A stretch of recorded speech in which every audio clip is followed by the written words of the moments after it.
সাংবাদিক জনাব আরশাদ মাহমুদ। জনাব আরশাদ মাহমুদ, আপনাকে আমাদের অনুষ্ঠানে স্বাগত জানাচ্ছি। ধন্যবাদ আপনাকে। আরশাদ ভাই, আলোচনা যদিও আমাদের দেশের নয়, বাট এই যে ইরানের সঙ্গে যে যুক্তরাষ্ট্র এবং ইসরায়েলের যে যুদ্ধ, এটা কিন্তু আমাদের দেশকেও প্রভাবিত করছে এবং আমাদের দেশের মানুষকেও কিন্তু নানাভাবে প্রভাবিত করছে। এবং তাদের মধ্যে এখন আলোচনা পত্রপত্রিকা খুললেই দেখা যাচ্ছে প্রধান হলো ইরানের সঙ্গে যুদ্ধ।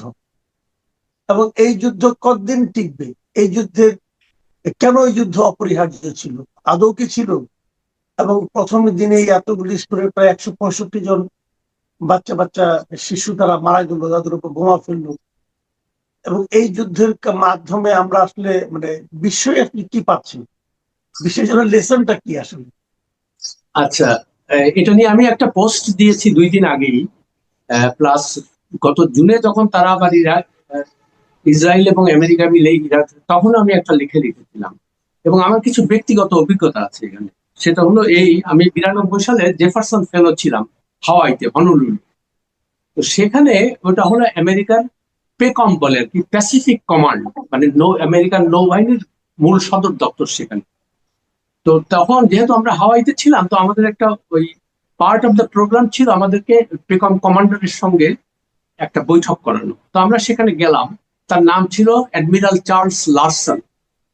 তো উনি আমাদেরকে, আমরা প্রায় 12 জন ছিলাম, 6 জন আমেরিকান আর 6 জন এশিয়া প্যাসিফিক থেকে জার্নালিস্ট, ইস্ট ওয়েস্ট সেন্টার। তো ওখানে যাওয়ার পরে উনি একটা ওপেনিং স্টেটমেন্ট দিলেন। তার মধ্যে উনি, আমি বলছি 1992, কিন্তু মানে আজ থেকে 34 বছর আগের কথা। তো সে বক্তব্য দেওয়া শুরু করলো, করে দুই একটা কথা বলেই তারপরে সে শুরু করলো যে ইরানকে আমরা কোনোভাবেই, মানে ইরানের কাছে পারমাণবিক বোমা থাকুক এটা আমরা চাই না। তার কারণ ইরান ক্যানট বি ট্রাস্টওয়ার্দি। তারা খুবই একটা রোগ স্টেট, তারা টেরোরিজমকে প্রমোট করে বিভিন্ন জায়গায় প্রক্সি ওয়ারের মাধ্যমে। তো আমরা এটা সহ্য করবো না। তো যখন এটা বলার পরে সে প্রায় 15 মিনিট বললো, তারপরে প্রশ্ন উত্তরের ব্যাপারটা। তো প্রথমে কে জানি বললো, তো আমি সেকেন্ডে দাঁড়ালাম। আমি দাঁড়িয়ে বললাম যে আচ্ছা, আপনি তো আপনার ওপেনিং স্টেটমেন্টে বললেন যে ইরানকে এটা করতে দেওয়া হবে না। প্রথম কথা, আমার প্রথম প্রশ্ন, ইরানের দোষটা কি? তারা কি করেছে? তারা তো কোনো দেশ দখল করে নাই। এবং ইরানের 5000 বছরের ইতিহাসে ইরান একটা পার্সিয়ান সিভিলাইজেশন বলে একটা ব্যাপার আছে। তারা অনেক পুরনো সভ্যতা। তারা আজ পর্যন্ত পৃথিবীর কোনো দেশ কলোনাইজ করে নাই, কিন্তু আমেরিকা করেছে বা ব্রিটেন করেছে। তো এখন আপনারা তার বিরুদ্ধে লেগেছেন কেন? মানে তারা কি, তাদের অপরাধ? তো আমার বললো, what are you trying to say? আমি বললাম একটাই কথা, তখন আমি বললাম যে আপনি যে বললেন তাদেরকে আমরা কোনোভাবেই পারমাণবিক বোমার অধিকারী হইতে দিব না। তো এই ইরান একটা সভরেন দেশ, একটা স্বাধীন সার্বভৌম দেশ। সে যদি মনে করে যে তার নিজের নিরাপত্তার স্বার্থে এটা তাদের দরকার, হ্যাঁ, তাহলে আপনিও তো আমেরিকা, মানে অ্যাটমিক বম্ব বিয়ে করছেন, তারপরে অন্যান্য ওরা করছে, এবং বহুলভাবে প্রচারিত ইসরায়েলও সেটা আছে। তাহলে এইরকম একটা শত্রু পরিবেষ্টিত বিভিন্ন দেশের মধ্যে আরব গালফ স্টেট গুলো তাদের শত্রু। তো তাদের তো নিজের রক্ষার্থেই এটা তাদের করা উচিত, আমি বললাম। তো তখন সে বলল যে দে ক্যানট বি ট্রাস্টেড। হ্যাঁ, মানে তাদের বিশ্বাস করা যায় না, তারা এটাকে অপব্যবহার করবে। তা আমি বললাম যে পৃথিবীর একমাত্র দেশ যাদের নিউক্লিয়ার বম নিয়ে বিশ্বাস করা যায় না, সেটা হলো আমেরিকা। তার কারণ আমেরিকায় পৃথিবীর একমাত্র দেশ যারা নিউক্লিয়ার বম ব্যবহার করে, মানে প্রায় 2 লক্ষ লোক মারছে জাপানের হিরোশিমা আর নাগাসাকি। তো পৃথিবীতে যদি কোনো দেশকে অবিশ্বাস করতে হয় সেটা হলো আমেরিকা। তো তখন সে তারপরেও সে বলল যে আই গেট ইউর পয়েন্ট, কিন্তু আমরা ইরানকে এটা আমরা করতে দিব না। এটা হলো we have resolved that they should not have the bomb. আমি চিন্তা করলাম যে এটা তো, তখন আমি বললাম যে ওকে, আই গট ইউর পয়েন্ট। এখন ইরানের পরে তার রাগ কেন? ইরান, এটা শুরু হয়েছে 1953 সাল থেকে। ইরানে তখন, মানে ওই যে আগে যে ইয়েটিয়ে ছিল, এটাতে মোহাম্মদ মোসাদ্দেক বলে তাদের যে প্রাইম মিনিস্টার, সে ডেমোক্রেটিক্যালি ইলেক্টেড হয়ে সে প্রথম ক্ষমতায় আসে। ক্ষমতায় এসে সে যে কাজটা করলো, অ্যাংলো পার্সিয়ান অয়েল কোম্পানি, মানে যেটা ব্রিটিশ আমেরিকানরা মানে কোম্পানির মালিক, তো সে তখন বললো যে যেহেতু একটা সফরেন স্টেট, আমরা এটাকে আমরা ন্যাশনাল জাতীয়করণ, তোমাদের মালিকানা আর থাকবে। এটা তো স্বাভাবিকভাবে যা হয়, তারা ভীষণভাবে খেপে গেল যে না এটা। তো মোসাদ্দেক বললো যে না, this is a mandate from the people, এবং জনগণ এটা চেয়েছে এবং আমি এটা করি। তখন করলো কি, এরা নানান ভাবে সিআইএ দিয়ে তারা এটা মোসাদ্দেকের বিরুদ্ধে নানান রকমের কর্মতৎপরতা শুরু করলো। এবং আলটিমেটলি 1953-তে কার্মিট রুজভেল্ট বলে এক সিআইএ মানে স্টেশন সে ছিল, সে হলো আমেরিকার প্রেসিডেন্ট ছিল টেডি রুজভেল্ট, থিওডোর রুজভেল্ট, তার নাতি, ছেলের ছেলে। তো সে প্রথমে দুই একবার ওই ব্রিটিশরা মিলে ওদের চেষ্টা করছে একে সরানোর, পরে নাই। পরে যখন মানে অ্যাডমিনিস্ট্রেশন চেঞ্জ হয়েছে, I think Harry Truman or something, তখন তাকে তারা কনভিন্স করছে যে একে যদি আমরা সাহায্য না করি তাহলে আমাদের মানে তেল আমাদেরকে বিপদে ফেলবে। তো তখন সব বলছে যে ঠিক আছে, তখন তারা একটা কু করলো, মানে লোকজনকে দিয়া কু করে, ইরানের লোকজনকে পয়সা করি দিয়া কু করে অভ্যুত্থান করে তাকে সরালো, সেখানে সরিয়ে তাকে জেলে দিল। আচ্ছা, জেলে দিল, এবং লোকটা কিন্তু পরে সে যে খুব খারাপ অবস্থার মধ্যে তার মৃত্যু হয়। এবং তখন তারা আমেরিকানরা করলো কি, এই যে রেজা পাহলভি, যে পরে যে ইরানের শাসক হয়েছিল, তাকে ওদের লোক আর কি, তাকে তারা ক্ষমতায় বসাইলো যোগ করে। এবং তার ইতিহাসটা আমরা সবাই জানি যে 1953 থেকে 1979 এতদিন পর্যন্ত তারা এই শাহকে ওখানে রাখছে। আর শাহ যেটা হয়, রাজতন্ত্র হলে যা হয়, আমেরিকার স্বার্থ হাসিল করার জন্য থাকে। তো সে সমস্ত অপকর্মগুলো মানুষজন খেপে গেল, বিপ্লব এটা সেটা। আলটিমেটলি এই আয়াতুল্লাহ খোমেনি, উনি ছিলেন প্যারিসে তখন, ওদের প্রথম যে স্পিরিচুয়াল লিডার, সে তখন প্যারিস থেকে নেতৃত্ব দিতে শুরু করলো এবং বললো যে না, আমরা এই রাজতন্ত্রের অবসান চাই। তো তারপরে তো ইতিহাস আমরা জানি, মানে রাজতন্ত্র, সে রেজা পাহলভি চলে আমেরিকার ইয়েতে চলে গেল, পলায় চলে গেল দেশ থেকে। এবং তার করুণ পরিণতি হইল, প্রথমে গেল পানামাতে, তারপরে মিশরে যে সেখানে মারা গেল। তার ছেলেকে সে ভার্জিনিয়া, আমি যেখানে থাকতাম ভার্জিনিয়াতে, ওই একই এলাকায় সে থাকতো। অবশ্যই এটা অনেক পশ জায়গা। এখন যে আর কি রেজা পাহলভি জুনিয়র, তার 65 বছর বয়স এখন, সে দীর্ঘদিন থেকে আমেরিকানরা চেষ্টা করতেছে যে এই রেজিমকে তারা সরাবে, সরিয়ে ওকে বসাবে আর কি, ওদের ছেলেকে বসাবে। এখন যেহেতু আরেকটা জিনিস ইন্টারেস্টিং লক্ষ্য করেন, তারা এইবার যে যুদ্ধটা আমেরিকা শুরু করলো বা ইসরায়েলকে দিয়ে শুরু করেন, এটার একমাত্র উদ্দেশ্য হলো যে সেখানে তাদের তেল সম্পদ দখল করা, যে ভেনিজুয়েলাতে যা করেছে সেইগুলা করা। এবং তাদের কথা হলো যে আমি হইলাম মোড়ল, তুমি আমাকে সালাম দাও না কেন। তো ইরানিদের কথা হলো যে দেখেন, আমরা তো একটা স্বাধীন দেশ, আমাদের তো একটা স্বাধীনভাবে বসবাস করার স্বাধীন সিদ্ধান্ত, আর দেশের জন্য কি মঙ্গল, এটা তো আমরা, আমাদের তো অধিকার আছে এই কথা। তারপরে তারা ইরানকে ওই যে নিউক্লিয়ার ইয়ে বম বানাইতে দিবে না। তো এটা দীর্ঘদিন থেকে তারা এই চেষ্টা, তারপরে নেগোসিয়েশনে গেছে। এই যতবারই নেগোসিয়েশন যায়, ওই আমেরিকা তখন নানান রকমের বাধা সৃষ্টি করে। তো যাই হোক, যখন জন কেরি ওদের সেক্রেটারি অফ স্টেট ছিল, মানে ইয়ের সময়, ওবামার সময়, তখন তারা একটা ডিলে পৌঁছায়।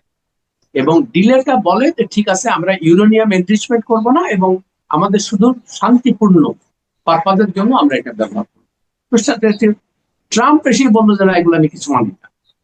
তার কারণ এই ইসরায়েল কখনোই তাদেরকে, ইসরায়েলের কথা হলো আমেরিকাকে বলছে যে তারা যদি এটা বানায় তাহলে আমাদের একটা বিপদের আছে, ফলে তাদেরকে দিয়ে না। আরেকটা খুব গুরুত্বপূর্ণ বিষয়, তো তারা এখন এইবার যে জুনে আক্রমণ করলো একবার, আবার 8 মাস পরে জুনের আক্রমণে কিছুদিন পরে ওদের তো সমস্ত কিছু প্রায় ধ্বংস করে দিল, নিউক্লিয়ার ফ্যাসিলিটি করার পরে যেটা হলো, তারপরে যখন ইরান মানে শয়ে শয়ে মিসাইল মারতে শুরু করলো ইসরায়েলে, তখন ওদের তেল আবিব শহরটা অনেক জায়গায় আগুন টাগুন জ্বলে যাচ্ছিল, ধ্বংস হচ্ছিল।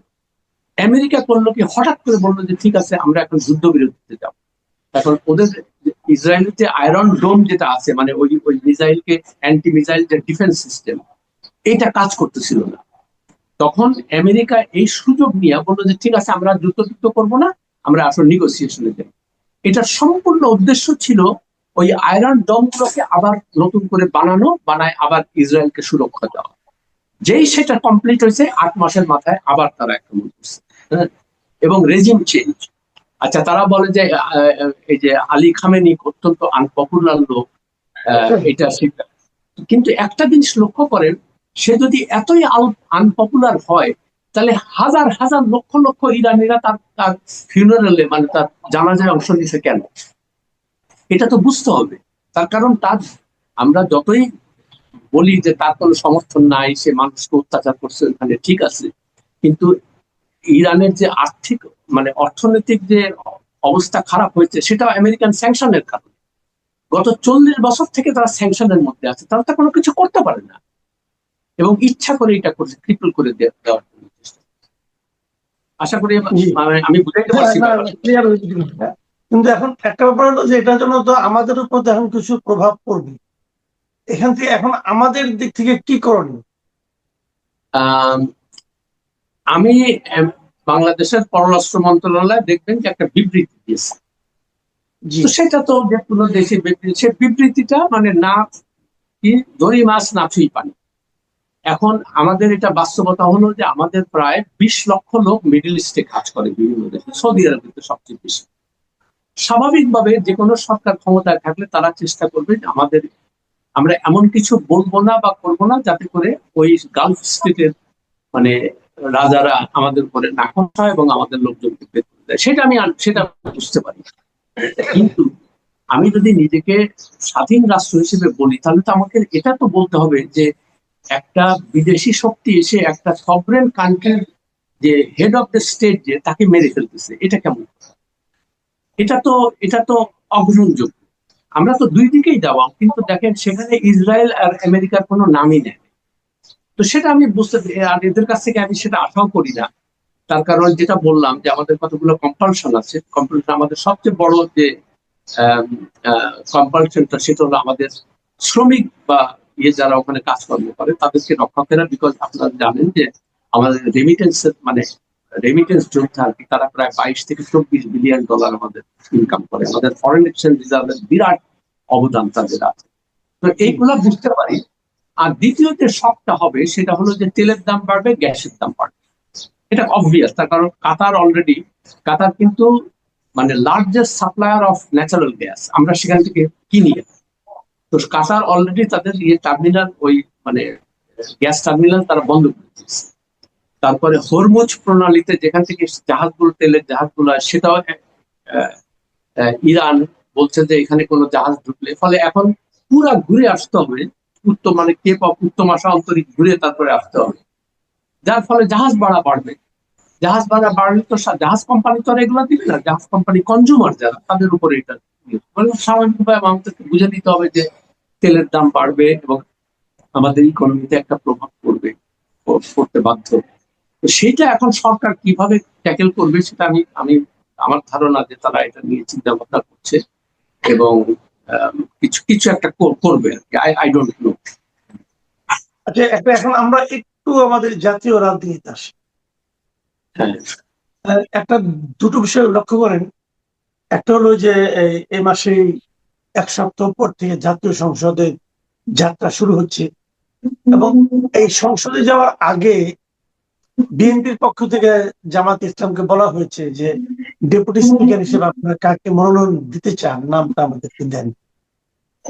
জামাত বলেছে জুলাই যে সনদ আছে সেটার বাস্তবায়ন না হলে তারা কাউকে নাম দিবে না, এবং ওটার বাস্তবায়নের মাধ্যমেই কেবলমাত্র নাম দেওয়া সম্ভব। এদিকে দেখলাম যে বিরোধী দলের যে চিফ হুইপ যাকে নিয়োগ করা হয়েছে, নাহিদ ইসলাম, তিনি হুঙ্কার দিচ্ছেন যে জাতীয় সংসদের প্রথম অধিবেশনেই প্রেসিডেন্টকে ইমপিচ করতে হবে এবং প্রেসিডেন্ট কেন ভাষণ দিবে। এই যে বিষয়গুলো, এখন আপনি যদি জুলাই সনদ বাস্তবায়ন করেন, তো বাস্তবায়ন করতে গেলে সংবিধান সংস্কার পরিষদ যেটা, তার সদস্য হিসেবে তো বিএনপি শপথ নেয় নাই, তাহলে কিভাবে বাস্তবায়ন করবেন? আর বাস্তবায়ন, জি জি বলেন। আমার প্রথম কথা হলো আমি লিগাল এক্সপার্ট না, তবে সাধারণ সাংবাদিকের চোখ দিয়ে যেগুলো দেখি বা বুঝি, আহ, এই জুলাই সনদ যে বিএনপি স্বাক্ষর করবে না এটা আমরা আগের থেকেই জানতাম। তারা যদিও তখন ঐকমত্য কমিশনের ব্যাপারে কয়েকটা জায়গায় কিন্তু অনেক জায়গায় ডিসেন্ট দিয়েছে, এবং তারা একটা জিনিস জানতো যে এইটা যদি বাস্তবায়ন হয় তাহলে উচ্চ কক্ষে এই বিরোধী দলের অনেক উম, মানে সদস্য উচ্চ কক্ষে চলে যাবে, এবং যাওয়ার ফলে যেটা হবে তারা কোনো বিল ঠিক মতো পাশ করতে পারবে না। হ্যাঁ, তো স্বাভাবিকভাবে তাদের তো গভর্নেন্সের সমস্যা হবে তখন। তো সেই জন্য তারা এগুলো, তারা যে কোনো ইয়ে করে মানে রাগের বশবর্তী হয়ে করছে তা না, এটা তাদের নিজের স্বার্থেই তারা এটা করেছে বা করবে। এখন আমার একটাই যেটা মনে হয় যে সত্যিকার অর্থে মানে বিরোধী দল বা সরকারি দল তারা যদি দেশের সত্যিকার অর্থে দেশের সামগ্রিক কল্যাণ চায় বা সাধারণ মানুষের কল্যাণ চায়, উদ্দেশ্য যদি নিয়ত যদি ভালো থাকে যে না আমরা দেশের মানুষের কল্যাণ করব, এবং আমরা কোনো একটা সমঝোতার ভিত্তিতে এমন ভাবে একটা কিছু করব যাতে করে মানে এই ধরনের লিগাল ইস্যুগুলো আমাদের বড় বাধা সৃষ্টি না হয়, এটা তারা করতে পারে। এবং জামাত আমি দেখলাম এ পর্যন্ত তারা বেশ পজিটিভ কথাবার্তাই বলেছে আর কি, যে আমরা সমর্থন করব, আমরা সংসদে যাব।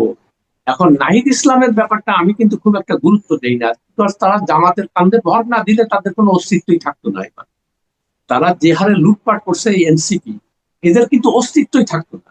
শুধু জামাতের কান্দে ভর দিয়া তারা ওই 6টা সিট পেয়েছে। তো যাই হোক, এখন তাদের নিয়ে আমার তেমন কোনো চিন্তা ভাবনা নাই বা আমার কোনো মাথা ব্যথা নাই, তারা কোনো ফ্যাক্টর না সত্যি কথা বলতে গিয়ে। তারা ওই ওই কি বলে ওই রাজনীতি যে বক্তব্য দেবে, তারপরে নিউজ পেপার বা টেলিভিশনের সামনে বলবে, বাট এইটা আলটিমেটলি খুব ইফেক্টিভ হবে।